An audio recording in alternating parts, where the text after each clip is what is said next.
نکاح زنا کی بریک ہے۔ اگر یقین نہیں نا تو یہ حدیث سن لیں۔ عبداللہ بن مسعود بیان فرماتے ہیں کہ ہم چند نوجوان مسجد نبوی کے اندر بیٹھے ہوئے تھے تو نبی علیہ السلام ہمارے پاس سے گزرے، آپ ہمیں دیکھ کر رک گئے اور فرمایا یا معشر الشباب من استطاع منکم الباء فلیتزوج، اے نوجوانوں کی جماعت، تم میں سے اگر کسی کے پاس نکاح کرنے کی طاقت ہو نا، یعنی حق مہر کے لیے پیسے ہوں، غور کریں ذرا کتنے مسئلے حل ہو رہے ہیں۔ حق مہر کے لیے پیسے ہوں، گھر کا سامان بنانے کے لیے پیسے ہوں، ولیمہ کرنے کے لیے پیسے ہوں نا، تو پھر وہ کمارا نہ رہے، فلیتزوج، پاس اسے چاہیے کہ وہ فوراً نکاح کر لے۔ کیوں؟ نکاح زنا کی بریک ہے۔ کیسے؟ آپ نے فرمایا فَإِنَّهُ أَغُضُّ لِلْبَصَرِ وَأَحْسَنُ لِلْفَرْجِ، کیونکہ نکاح کرنے سے انسان کی آنکھوں میں حیا پیدا ہوتا ہے اور شرمگاہ برائی سے باز رہتی ہے۔ نکاح سے آگے کیا فرمایا؟ وَمَن لَّمْ يَسْتَطِعْ، اگر کسی کے پاس نکاح کا خرچہ نہ ہو، اور مردوں سنو یہ حدیث، اپنے نبی کی باتیں سنو غور سے کہ خرچہ کس کے ذمہ ہے نکاح کا۔ فرمایا اگر کسی کے پاس نکاح کرنے کے پیسے نہ ہوں تو عورت سے مت مانگے، بے غیرت بند کر، مت تنگ کرے غریب کی بیٹی کو جہیز کے لیے۔ اسے چاہیے کہ فعلیہ بالصوم، کہ وہ روزے رکھے، عورت کا لایا سامان مت استعمال کرے، مت تنگ کرے غریبوں کو کہ سامان لاؤ میں نے شادی کرنی ہے۔ نہ اگر اپنے پاس سامان نہیں فعلیہ بالصوم، پھر وہ روزے رکھے جب تک کہ اس کے پاس پیسے نہ آ جائیں، وہ روزے رکھے مگر عورت کی کمائی نہ کھائے۔ یہ مرد کے شان نہیں ہے۔ مردوں روزے کیوں رکھے؟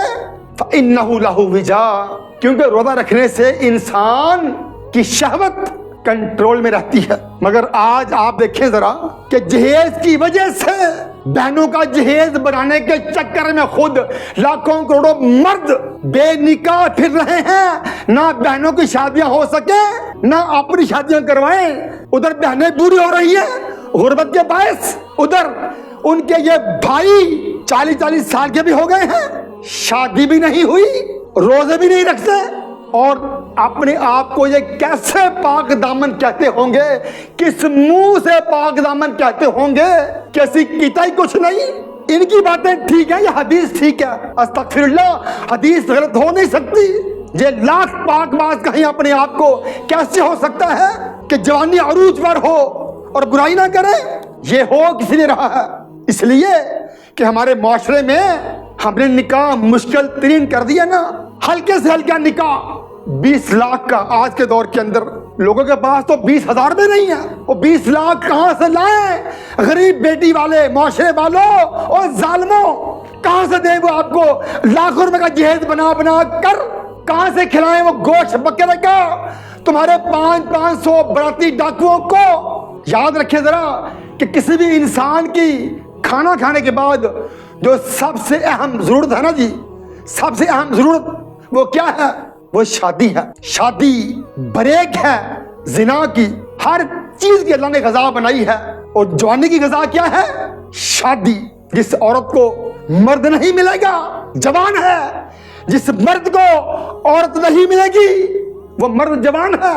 نکاح کرنا چاہتے ہیں مگر لاکھوں پاس نہیں ہے، پھر وہ کیا کریں گے؟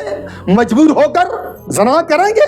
اس کے ذمہ دار وہ لوگ ہیں کہ جنہوں نے اس کو بیان نہیں کیا، ممبروں کے وارثوں نے بیان نہیں کیا، نہیں بتایا کہ اسلام کے اندر جہیز نہیں بتایا کہ اسلام کے اندر برات نام کی کوئی چیز نہیں۔ جو خود اپنی شادیوں کے اندر جہیز کا لین دین کرتے ہوں، اپنی شادیوں پر جہیز لیتے ہوں، اپنی بیٹیوں کو لاکھوں روپے کا جہیز دیتے ہوں، بتائیں وہ جہیز کو لعنت کیسے کہیں گے؟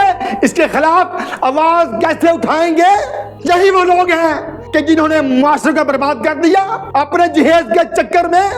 یوں یہ لعنت بڑھتی ہر گھر تک پہنچ گئی، اس نے ہر مرد کو لالچی بنا دیا۔ اب جس مرد کو جہاں سے لاکھوں روپے کا جہیز ملتا ہے اس کی بچی کو وہ مرد قبول کر لیتا ہے، اور جو اکثر غریب اپنی بچے کو جہیز نہیں دے سکتے ان کی لاکھوں کروڑوں بیٹیاں بوڑھی ہو گئی، جس سے اس معاشرے میں زنا عام ہو گیا۔ اگر ہمارے معاشرے میں لالچ ختم ہو جائے پھر نکاح آسان ہو جائے، جب نکاح آسان ہو جائے گا پھر ہر عورت کی، ہر غریب کی نکاح تک رسائی ہوگی، پھر ہر بچی کی شادی کے سہانے خواب پورے ہوں گے، تب یہ بریک اپنا کام کرے گی۔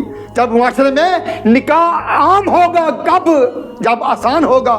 جب نکاح آسان ہوگا پھر ہر بچی کی شادی کے سہانے خواب پورے ہوں گے۔ پھر کوئی پاگل ہے کہ جو زنا کرتا پھرے؟ جس کو حلال کی چیز مل جائے وہ حرام کاری کیوں کرے گا؟